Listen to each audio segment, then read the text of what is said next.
Hi, guys. Welcome to our new episode. This is Yes or No podcast, and we have a guest today. This is my good friend Dallas. We are reaching you guys out from Los Angeles, and this is my good friend Matt. He's in France.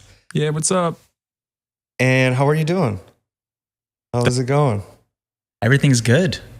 I'm good. Thanks for same we are. We can touch each other. Yeah, that's the thing. Yeah, you need to mention that for people listening. Like, they're basically in the same room, so it's kind of weird. They're talking to each other through the computer, but at the same time, they're just I sometimes see Dallas looking at me. Yeah, I don't know whether to look at Arda here on my screen or look over here when he's talking. I would say back and forth. talk to the camera. Look at the screen. Yeah. That's weird, but yeah.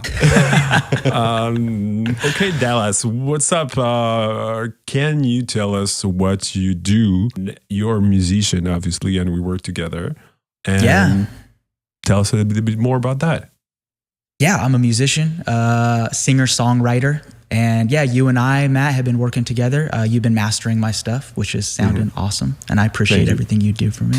Appreciate it. I'm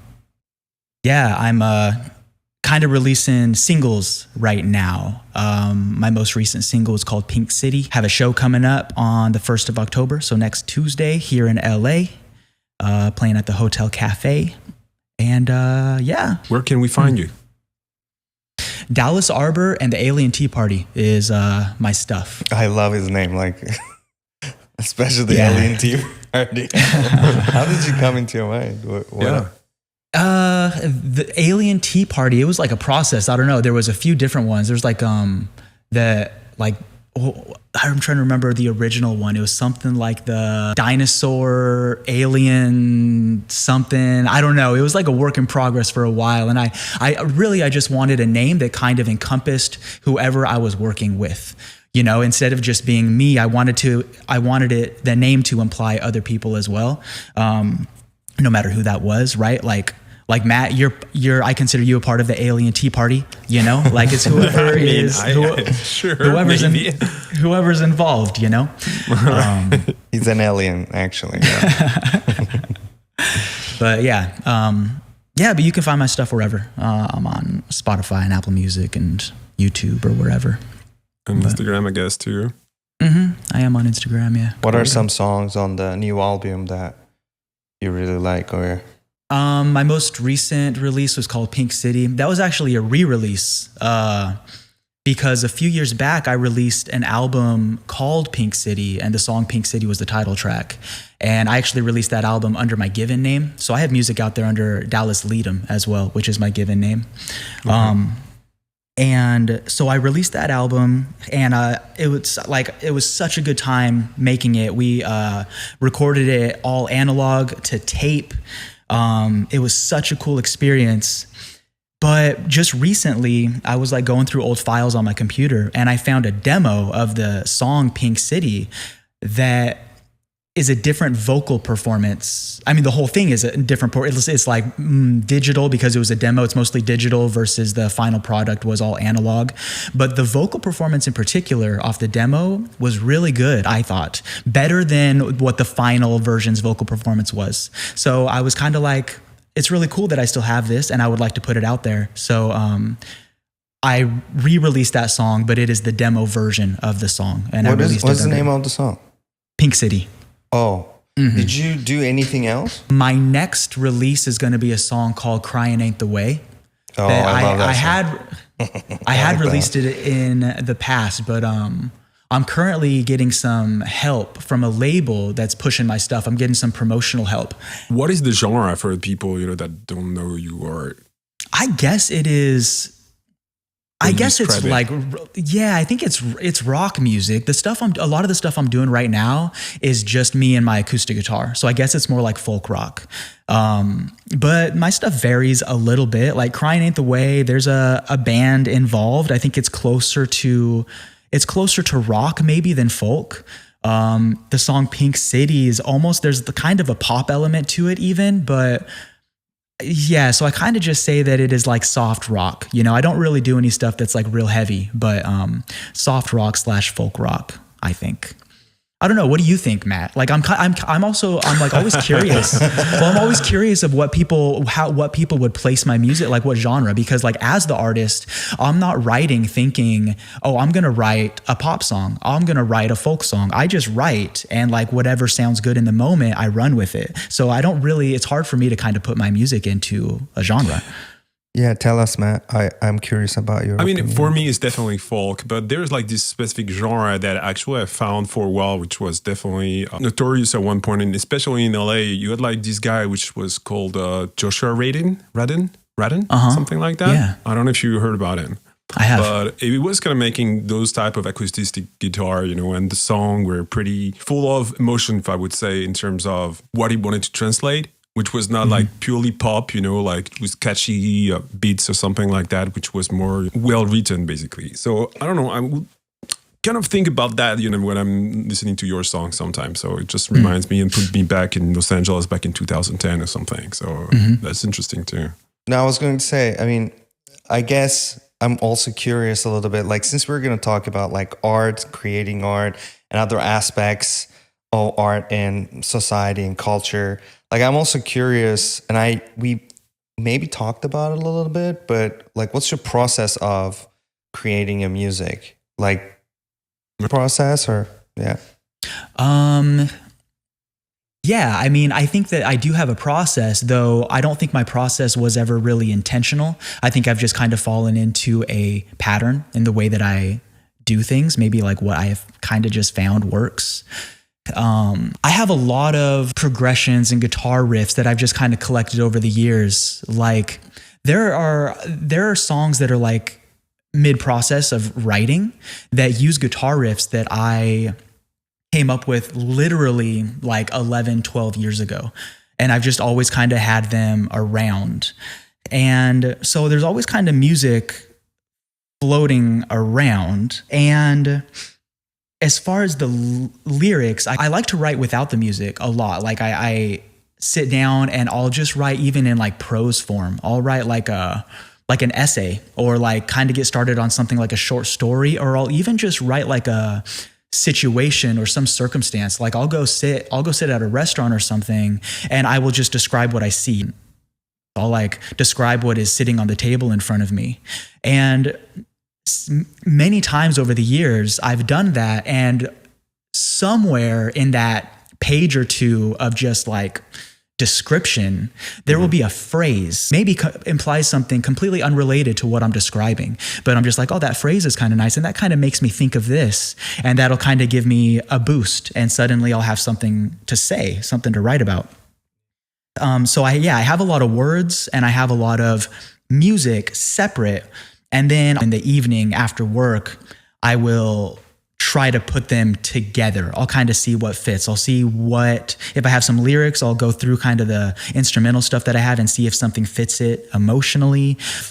And then typically I write from beginning to end. I've heard writers before talk about how they write, like they'll write a chorus first. They'll say like, I need a hook. I'll write the chorus first and I can understand why one would go about it that way. But I've always found it is more beneficial for me to start at the beginning and work my way to the end. I feel like I've always had more luck doing it that way. Your song, Los Angeles Haunting, that I really like that song. And that's like, there's like a story there too. So I wonder how you can, like, was it also like a similar process like this? Or was it more like, oh, I actually experienced something. I already have the story. So now I'm going to work around that story. I don't know if it was a little bit different process. Totally. No, I think it's kind of both. I think that I still started from beginning and worked my way to the end, but I feel like within the first verse of writing that song, I knew what I was trying to say, and I knew my own experience that I was trying to write about. Sometimes working on a song, you don't even, like for me, I don't even know until I'm halfway through the song what I'm really trying to say. I just know that these phrases go together and they feel like they're trying to say something, and it isn't until later that I'm like, okay, now I get what this song is really about. That song, I think from very early on, I knew what situation I was trying to describe. Was it an experience that you have, like somewhat reality to it? Because like that song is kind of like, I think a lot of people can relate to, where like someone that in the story of the song, someone you had been with, a partner of yours, you guys are not together now. So she comes back to Los Angeles, and your memories of Los Angeles, like hunting and then coming back in some sense. So I think it's like really, I don't know, I really like that idea. But I don't know if it's real or is it just like a story that came into your mind, or both? It is kind of both. It's definitely based on a real experience of mine. There are both exaggerations and there are details that I felt would make it more cohesive. Like, for example, this specific situation that I was writing about, it was the end of a relationship. Some time had passed, but the girl in question was from out of the country, and she actually came to visit a friend of hers in Boston. And I was living in Los Angeles, but she was back in the United States, and I was living in Los Angeles. So I kind of took the idea, like it felt that she was close, even though she's across the country, right? But she's in the country where she wasn't before. So it felt that she was kind of back. She was somewhere nearby, and it was bringing back memories of the time that I'd spent with her. And so I was like, well, I'm in Los Angeles, so I'm going to write this about being in LA as if she is back here visiting something. Because I totally relate to that. Like there are definitely moments, especially like through the relationship, but also through the breakup, you have like these emotions that you associate with certain locations, or could be places, music, and then really comes back sometimes. Totally. So I really like that song. Right. Also, Dallas, I have this question. So when did you move to Los Angeles and why? I moved to LA in 18. Although I wasn't here for very long before COVID started. And when COVID started, I couldn't perform. I was also waiting tables, and the restaurant closed. I couldn't wait tables. So I actually moved back to my hometown when COVID started. So like I moved to LA in 2018, but I've only really lived in Los Angeles for like 3.5 years over the past 6 years. But I moved here for music specifically because I went to college in Santa Cruz up in Northern California. Then I moved back down here to Southern California because I got an internship at a recording studio called Nightbird in West Hollywood. I did that for a little while, but it was unpaid. And so I couldn't really afford to live here. So I was like living back with my family, traveling to LA 4 times a week to do that. Then I moved in with my best friend in Orange County and lived with him for about a year. But ever since I was in Santa Cruz, the idea was kind of to make my way to Los Angeles, specifically for the music scene. So what do you think about the music scene then? Because like it's LA. Let's get into but it's so peculiar in itself. Like already, like we mentioned it so many times. Like a lot of people come to LA, they have those expectations, not about just the industry in general, but even like how they think about the city in itself. And most people are like, yeah, actually it sucks. I don't like it and things like that. And then there's the scene on top of it, definitely, you know? So what is your experience about that? I think that the best part about music in Los Angeles is that there is always some opportunity. There's always somewhere to play. 7 nights a week, you can find somewhere to go and listen to music or to go and play music. Whereas like somewhere, like when I was in Santa Cruz, for example, I was playing music when I was up there too, but it's a pretty small town. It's a creative town. There's a lot of music going on, but you're hard pressed to find something every night of the week, maybe 3-4 nights a week, weekends especially, there's stuff going on. Plus the connections that you make in Los Angeles, just existing in Los Angeles, right? Like the album that I released a few years back, the guy who produced that album, his name is Travis Lee Stevenson. He's actually playing the show with me on the 1st of October. He's a great guitar player, but he produced that record for me. And I met him because we were both waiting tables in West Hollywood, and the studio that I got to record in, he knew about through a customer at that restaurant. Like he met this customer and this guy's like, hey, I know this engineer who has this studio that is unbelievable. And so like, there's so much art and there is so much it's just a city of dreamers, really. And there's so much determination. And like everywhere that you go, the people who are working these retail jobs or these restaurant jobs, so many of them are like, yeah, I'm just doing this because I got to pay my bills, but I love doing this thing. I love comedy. I'm an actor. I'm a musician. And I think that being in a city that is saturated with that, if you allow yourself to make connections, it's really easy to do. And like almost to the point where you have to be like, okay, like, is this connection the one that I want to run with? Or is this connection the one I want to run? You actually have so many options. You have to choose. And that can kind of be the hard part. Like, do I want to work with this person on this record? Or do I want to work with this other person? And that's kind of an amazing thing, to be in a place where there's so many opportunities. But do you think there's a slowdown right now? I mean, I think where Matt is going with I mean, I remember having this conversation with you back in after COVID, like few years, it was really slowed down.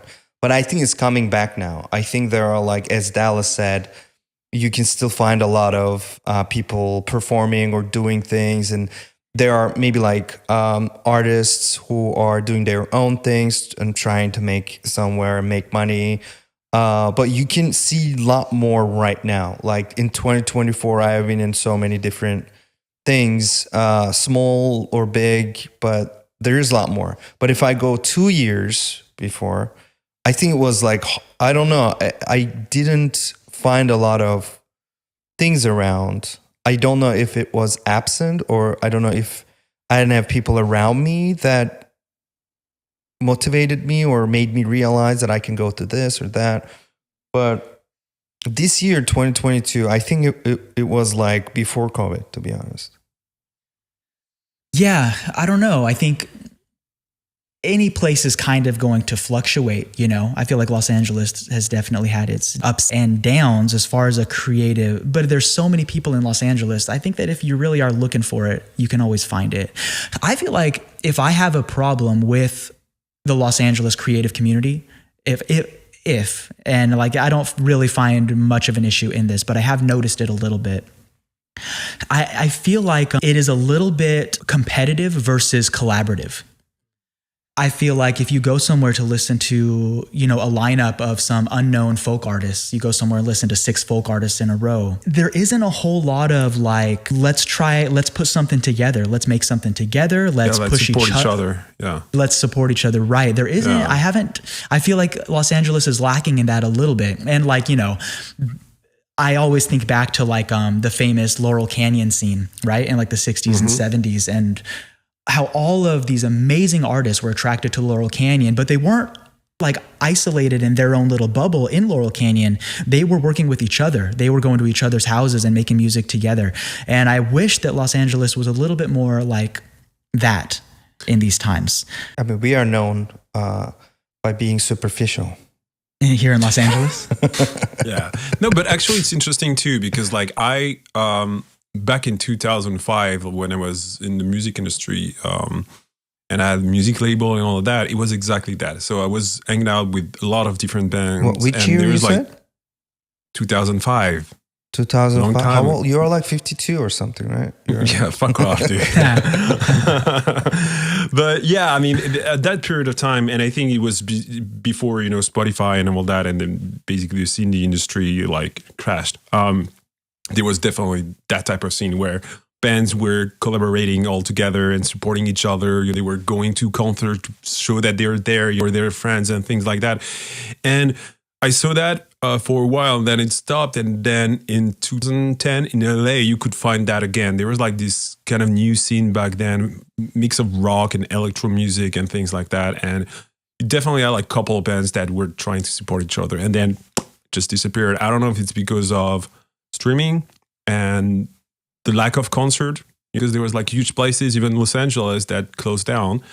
But yeah, I don't know. Yeah, that existed for sure. And that's something that is, I think, crucial, especially nowadays when you have like access to put your music everywhere and your art in general everywhere too. But yeah. Yeah.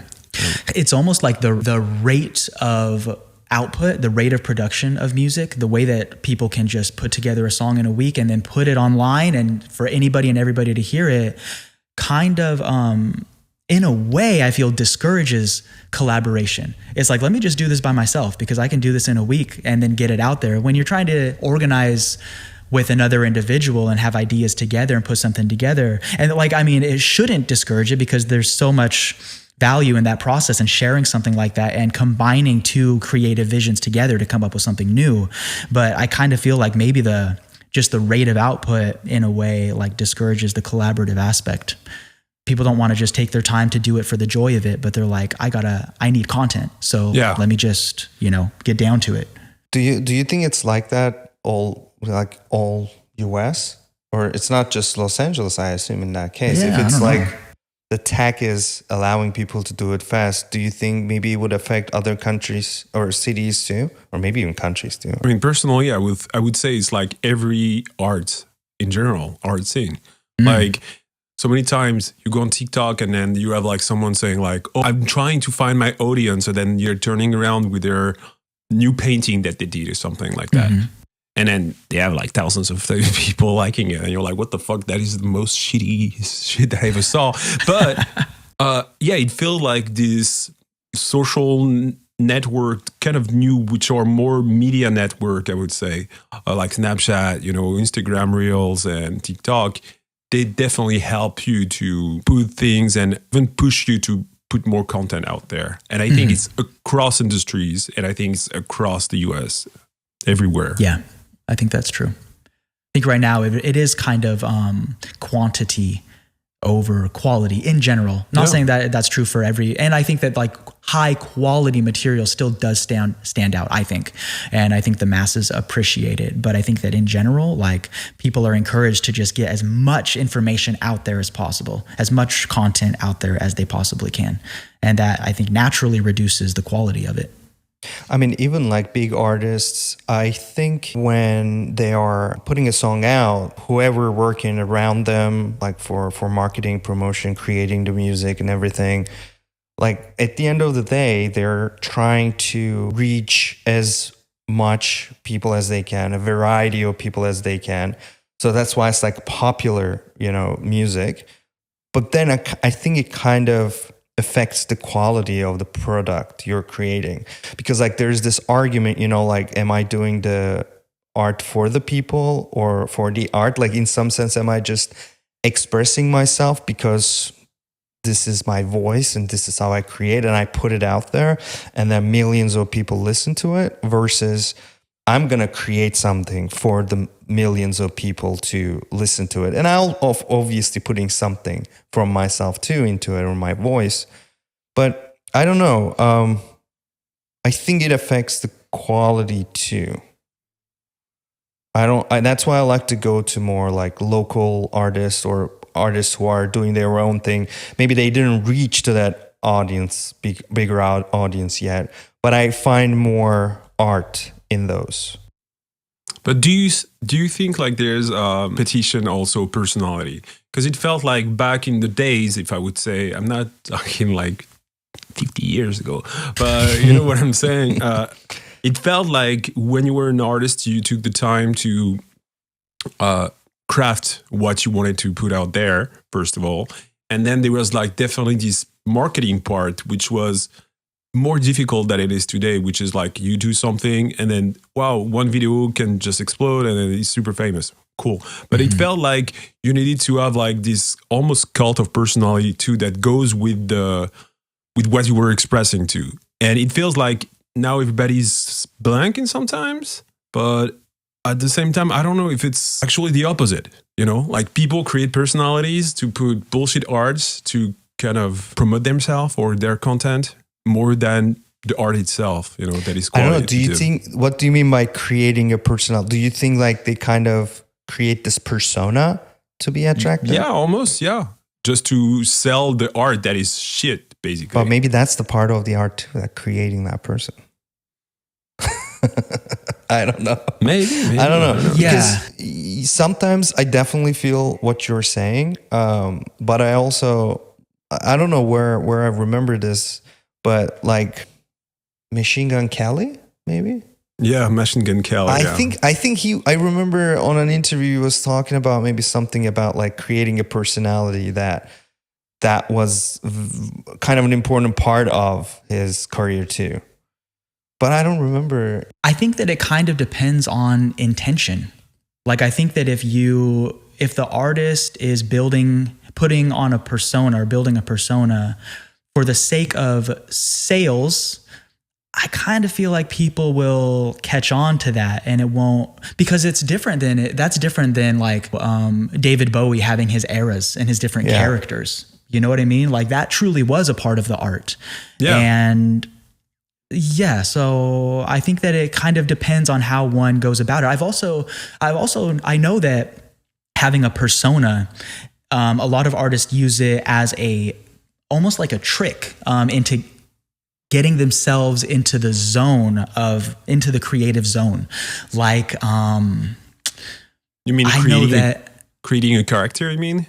Like that is different from who they are, but more totally. Like the art part of it. Exactly. That is actually the reason that I changed, like I go by Dallas Arbor now with my current music, is because I was doing everything I could to separate ego from my music. And I was like, well, if I'm writing these songs and performing as Dallas Leadham, then I have my entire Dallas Leadham's history, all of his relationships, all of his experiences. And something that kind of occurred to me, I would be writing a song about something that was meaningful to me, but was maybe like, a little bit delicate in a way that was like, basically what happened is I would be writing and I would think, like if my dad heard this song, what would he think of it? And when I would think that, I was like, that shouldn't cross my mind, because if what I'm writing is true, then it shouldn't matter what anybody would think of it. And like, even if I was able to get past it and say, well, like brush it aside, like, oh, I had that thought, but I'm going to write this anyway. Still, the fact that I had that thought bothered me. And so I was thinking, maybe if I change my name and I'm not Dallas Leadham anymore, it'll kind of help me separate myself, or separate the artist from the person. And I've heard like, I heard this a long time, but Beyonce has like alter ego named Sasha Fierce, and I've heard her say that that's what that is. It's like it's not Beyonce, it is the artist. I've heard that Billy Joe Armstrong from Green Day, he doesn't have a different name, but I've heard him say that when he's on stage, he is not the Billy Joe in his regular life. He is the performer. He is a character, Billy Joe Armstrong.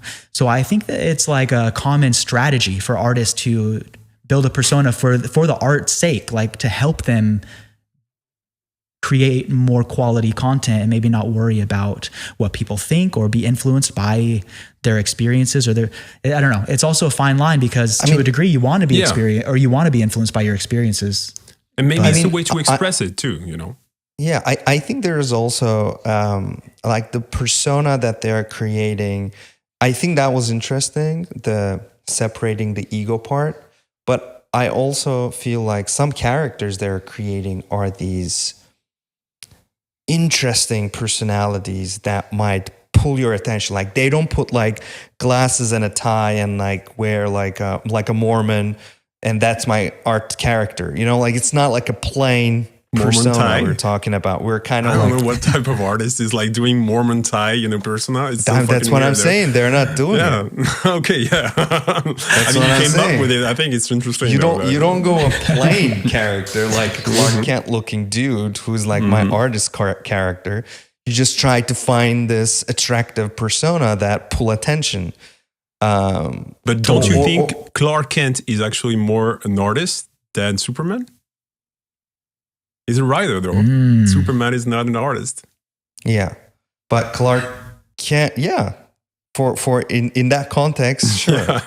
And you can even say Clark Kent is the disguise. Yeah, exactly. Right? That's true. For Superman, because Superman is from Krypton and blah blah blah. But I think that's a part of it too, like to find a character that's also fits into the art you're doing, or to maybe express yourself artistically and make people see you. Well, you want an audience, right? Yeah. Like, so that has to be a part of it, to pull the attention of the audience. Yeah. Because I don't know, like art isn't really a thing without an audience, right? That's a part of it. I mean, I remember having this conversation with you, and it's I personally spend some time thinking about it. And it's also interesting, if you don't even have an audience, you can technically be your own audience, right? The art you're creating. But then you still need other people to acknowledge it if you want to be in that domain that some people are going to consume your art or experience your art. You still need these other people if you want it in a form of communicating. There's a lot of artists that actually says that. Like, they're like, I'm not doing art for an audience. I'm just making it for me. But at the end of the day, they're pretty happy to sell, their art to an audience. And then there, I think it's also part of the creative process too, in terms of the intention of what you want to do, as we were talking about. Like, if it's coming from you for yourself, I think it's different from Machine Gun Kelly, for example, that is creating this character, and then his goal is to sell more album and things like that. And then, if you get reciprocated, like you can get a connection with other people. Yeah, it's definitely better. But then I have a question, actually, regarding that might be also the continuity. Like, for the past few years, we're talking about cancel culture earlier too, and this idea of separating the art from the artist. And I think it really goes to what we were saying right now. I think it would be interesting to know your thought about it. But like we just mentioned, that sometimes the character of the artist is also part of his art. And sometimes that person might do some bullshit stuff, right? Whatever it is, racist stuff, violence against people, and whatever it is. And I always was fascinated, and in the movie industry, like, I can see that all the time too. But this idea of, do we want to separate the art and the artist? Because there's a lot of people saying like, well, that is the great things that I've ever seen in my life, whatever it is, a painting or a movie or music. And I don't give a shit about who's the guy making it at one point. At the end of the day, I don't care. But at the same time, as we were mentioning, it's like the person is also connected to the art. Maybe it's the character that he created that is a dig. I don't know. I don't know. What do you guys think about that? Like, this in-between connection about it. I think at the beginning, I couldn't separate the artist from art. I think somewhere in my mind, the ego it wanted, because it was a part of me, like that art that's created, I associate, like I relate to it so much. It's hard to separate it because I need to give up on that art. So I was like, all right, like this guy did this, I don't give a shit, but like I really like this art piece. But then in time, the more it's kind of like an ethical question, because that person did something bad. It's not like it's just a shitty person, like it did something criminal in some sense. Not in some sense, and it's like most of the time it is. Yeah, and then does that art? It's almost like tainted. It's almost like now when I consume that, I am gonna acknowledge that guy. When I consume that, does that benefit that guy? Or so that kind of started to bother me, and I think slowly started to, without even recognizing, started to can't separate them. So I start to consume them, actually. Like, for example, Louis C.K. You mean like, okay, yeah, like, go ahead. Or Michael Jackson or Louis C.K. Like, I try to consume that content even after and try to separate them. But then there was a point that I don't feel comfortable doing it. So it's almost like a feeling that I was uncomfortable, and I stopped consuming it. So I don't watch or listen. I mean, if I hear it somewhere and if it come across, I'm not going to be like, oh, I'm not going to watch this because I canceled this person. Right. But I don't put intent to watch it. So you're not, like, you have stopped consuming it just because, like, it doesn't give you the same joy. Yeah, in right? some sense. Yeah, because my mind knows and it reminds me that this is associated with a so you can't have the same experience. Or a bad person. Yeah, right. What about you, Dallas? Yeah, I think it's tough because for me, I don't really have a problem. I don't feel that I really have a problem separating the two. Like, I can I can, like earlier, I mentioned Kevin Spacey, and I know this happened quite a long time ago, but I think Kevin Spacey is like one of the greatest actors, I think, of our time. I think he's amazing. And if I watch something like American Beauty, I feel like I'm watching something to learn from as an artist. And there's a lot to learn there from Kevin Spacey as an artist. The problem I have is whether or not he is benefiting from me watching this thing, because I think as a human being, he doesn't really. I think that I don't want to be contributing to his wealth, and so like I don't know. It's almost a matter of like, well, am I streaming this movie or do I own the DVD? Because if I own the DVD, I can plug it in and then he's not getting anything from it. And other than attention, but he doesn't know about that. He doesn't know the attention that he's getting from me. Yeah. So yeah, I don't know, because I just love art. I love it so much and I love learning from it. It's hard for me to like take an artist and say, well, I'm going to stop experiencing what they put out there. And I don't know. It's I only complicated. watched 7 because he's the bad guy. But yeah, it's also like, I think we mentioned. Oh no, go ahead. No, go ahead. No, you. Join into the conversation. I think it's interesting too, because like right now we're talking about like more visual type of art in terms of you see the person. And so you make your mind about who that person is in general, like face to face. Like when you see Kevin Spacey, you have the image of Kevin Spacey. So when he's acting, you can definitely separate the way he's working as an actor and who he is. But at the same time, there's this fine line where your mind create also who he is as a person outside of being an actor. Right? Like, I mean, acting inside the movie. But what about other type of mediums? Like, I don't know, like painting or something like that. And like apparently you don't face the person, so you don't have a direct interaction with it in some way. Totally. Yeah, that's a good point. I mean, like I've heard that like Picasso wasn't a great guy, kind of an intense misogynist, but known as, like the epitome of creativity, known as the greatest painter of all time. And I think on that example, I just want to put like a parenthesis for myself that like, I think as long as it's not criminal, I think I wouldn't do the same thing I was doing it. So like in Picasso's case, he might be an asshole, for example, but I wouldn't really, my separation there is like a little bit different than someone, I don't know, doing something criminal like sex trafficking. Diddy like abuse, people, it's the same, maybe it's the same. I kind of feel it. I look at it the same way. By going to a museum and observing Picasso's art and trying to learn from it, I don't think that I am saying Picasso was a good guy.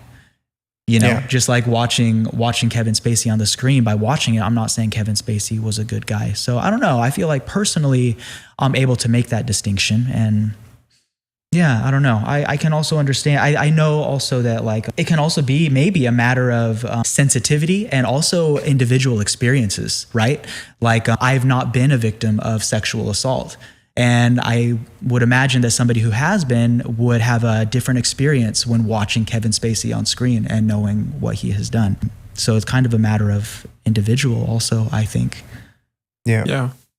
I mean, going back to what I was saying, like Picasso's example, and I think cancel culture kind of gets in there at that point. Like when someone does something illegal, like sex trafficking, like Diddy, or I don't know, like there are a bunch of different criminal things artists do, that to me is another level of wrongdoing. Its effects are more traumatic, more harmful. And then when you get like a level below that, you have these asshole artists that treats people shitty. Now that's still wrong, but since it's not criminal, I think the reaction you can give to that as an audience is creating this cancel culture that, okay, now we're going to organize because there's no enforcing to this for these people to have some consequences. So we as a group gonna come together and then we're gonna say, no, what you're doing is a shitty thing. So we are gonna react to it. So I would kind of pick that for my, like I look at that artist, I try to, because you need to kind of investigate and try to really, if he's doing those things too. And if I have that conclusion in my mind, like, okay, like this guy is like being an asshole, I might still maybe consume it, but I would definitely talk about it too. Like say Picasso's case, for example, I might still go and check his art, but I would still in a conversation or something, I would say like, yeah, Picasso was an asshole and blah, blah, blah. So I would acknowledge that part too, instead of trying to defend him. But yeah, I would be I'm more selective on that. Sometimes I really don't want to consume the art. Sometimes I'm okay with it. But that's the thing. So for example, you were talking about Diddy, right? Puff Daddy, P-diddy, whatever you want to call him. Like you're gonna turn on the radio and you think you're never gonna ever gonna like listen to any P-diddy songs. I would change. You will change, but you know what I'm saying? Like, won't. But if he's convicted, you know, as a felon, I think there's gonna be still some people who are gonna playing listen to it. Yeah, still gonna be out there. And I will cancel them one by one. No, just kidding. I'm gonna fuck them up. It's a personal choice at that point. I can't do much about it.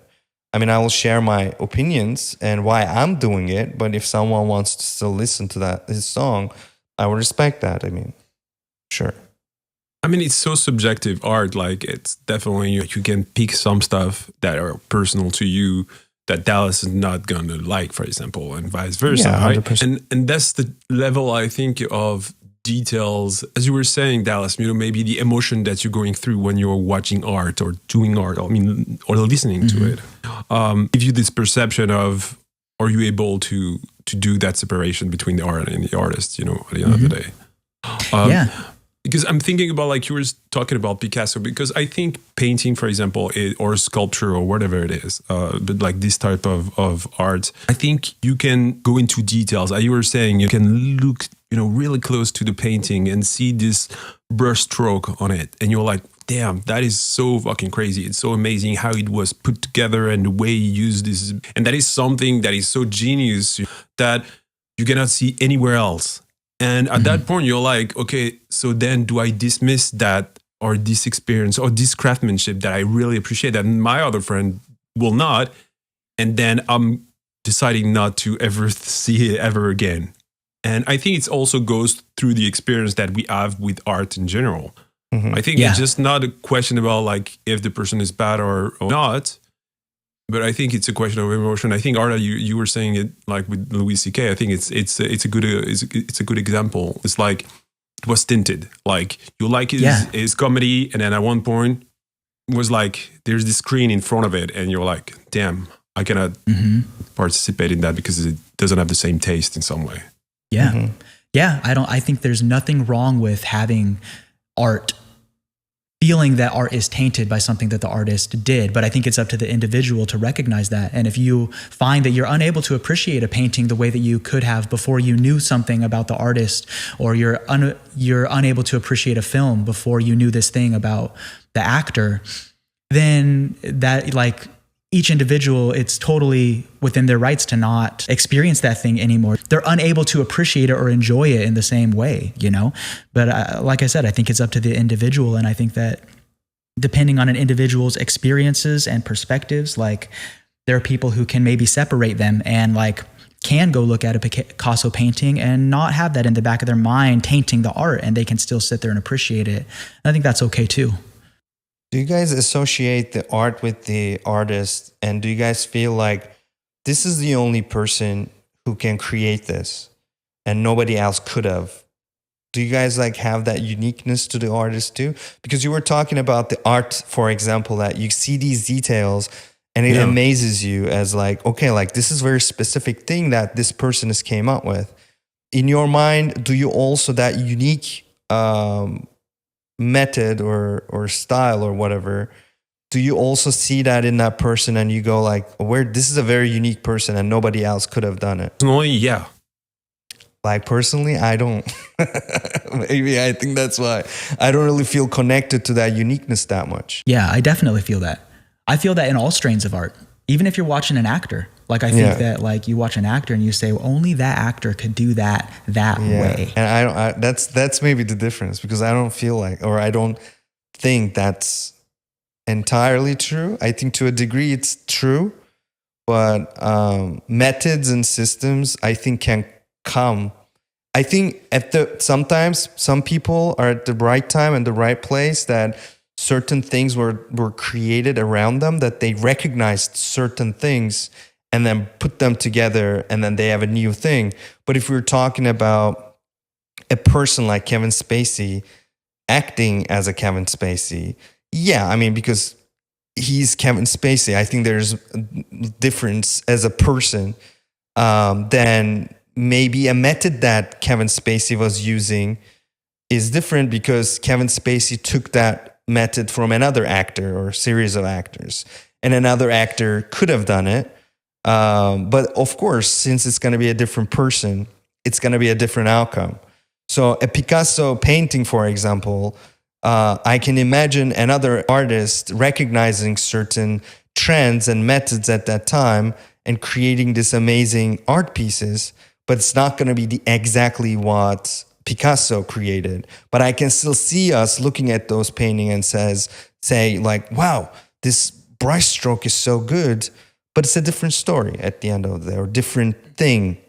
So I still don't feel too much. I don't see that uniqueness always with the artist. Paul, I have an example. What about Nicolas Cage? Yeah, but it's the same. But like, I'm going to tell you that is like Nicolas Cage is so controversial in general as an actor, right? And definitely a lot of places it could be replaced in a movie or something like that. And you can have another actor playing the same role and will be fine. But for people that love Nicolas Cage, it adds this crispiness to it, if I would say, and this craziness to it. And you understand what I'm saying? So you can take whatever actor you want, they're going to play the role and it's going to be fine. But for people that like Nicolas Cage in itself as an acting, not method, but as an actor in itself, and this part that is solely based on himself, and he's doing those mimics, and movements and face expressions, is only he can do, right? Then it adds up something that is totally different that no other actors could do ever. Yeah, but still, if you look at it from the methods, like you can find similar icons like Jim Carrey or Robbie Williams, or like there are like multiple people you can still like Marilyn Monroe, like those are iconic people, right?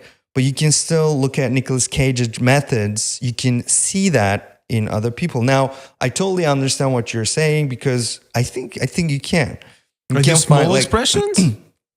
Like the small bullshit and craziness part? Not exactly, but yeah, like Nicolas Cage or, Jack Nicholson, or like, there are like actors using very strong mimics that you can, of course you cannot find exactly in Nicolas Cage. I think methods and techniques, there's all kinds of overlap from actor to actor. Yeah. But ultimately what you're witnessing, whether you're witnessing an actor or a painting, you're looking at the individual's truth. And no two individuals have the same truth. Yeah. No two individuals. 100%. But I don't find that uniqueness as appealing as you guys find. I'm more focusing on this the style and the aesthetic and the method that they are using, because take that out from them, they are not going to be anything. That those recognitions with the methods and styles that they recognize from other actors makes them where they are, not just their personality. Take that away from them, they're nothing. But also, Nicolas Cage, sure, love him. But imagine he sexually assaulted 50 people. I bet he did, to be honest. I wouldn't look at them the same way. I wouldn't look at his art the same way. I would acknowledge what a great actor he is. I just watched Leaving Las Vegas like 2 weeks ago. What is it? Nice. Oh, it's an old Nick Cage movie. I'll check it out. I think he won an Oscar for that film. Yeah. He's amazing in that movie, dude. He's so good. He's amazing, period. But you see, until I think, I would it's so interesting, because like I was thinking that I would just cancel a fucking person. Now with talking about Nicolas Cage, I don't think I will cancel him. No, I can't. I understand I'm that. sorry, like, guys. You relate to him so much. Yeah. Maybe, I don't know. Yeah. But yeah, I think it's interesting in that sense. But I think it's also about the feeling that you can get from other people. Like you can see someone in the street and be like, "Oh, that guy is a dick," right? And you don't like it. Like, and even if you interact with them, you're like, "Yeah, I was sure that person was so bad," you know. But I think it's kind of the same also with artists in general. I think, you know, if you tell me that Nicolas Cage was weird and doing some weird shit and abusing people, I would not be shocked. I would not be like, "Oh my God, no, him." You know, I will not be shocked. I will be like, I can understand it. He should definitely be accountable for what he's done or something like that, 100%. But would I personally cancel him? I think I always knew in some way. I'm not saying like I'm gonna get sued right now because we're gonna. No, that's not true. Right? There's nothing about him. But the idea of what you can make also of the artist, you know, like for example, P-diddy. 100% knew about it. Like from what I lived in my small career in the music industry back in the 2010, I was fucking crazy. Like I have so many stories where you had like bands that were gang raping, you know, 14 years old. There's like this, you know, ethic almost of being a rock star or some shit that was there. That is definitely problematic and it was completely fucked up. So there's some people that, yeah, you kind of know already. If you've been part of this industry or in some places you're connected with that type of people, you can understand already that those are bad people. Like, it's so funny that we're hearing about Puff Daddy right now being like, wow, oh, that is crazy. I think there was a video game like maybe 15 years ago that was basically taking him as a character in the video game. And he was doing exactly that, you know? So I bet half of New York knew about him, you know, on whatever he was doing, and he was still doing his shit, and people were like, okay with that. And I think when you have, it's also this question about like having an idea of the personality and the character of that person and the extreme they can go to. What if Nicolas Cage put bombs in pagers and send it to Lebanon?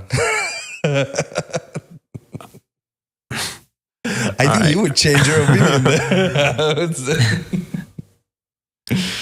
Maybe, yeah. Maybe.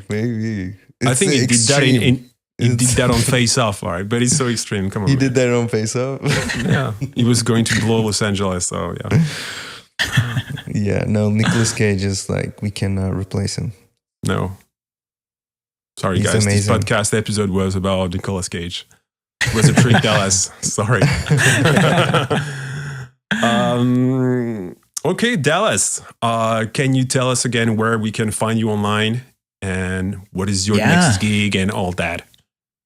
Dallas Arbor and the Alien Tea Party. And you can find me on Spotify, on Apple Music, on YouTube, wherever you listen to music. My most recent release was Pink City. And I am playing a show at Hotel Cafe in Los Angeles on October 1st.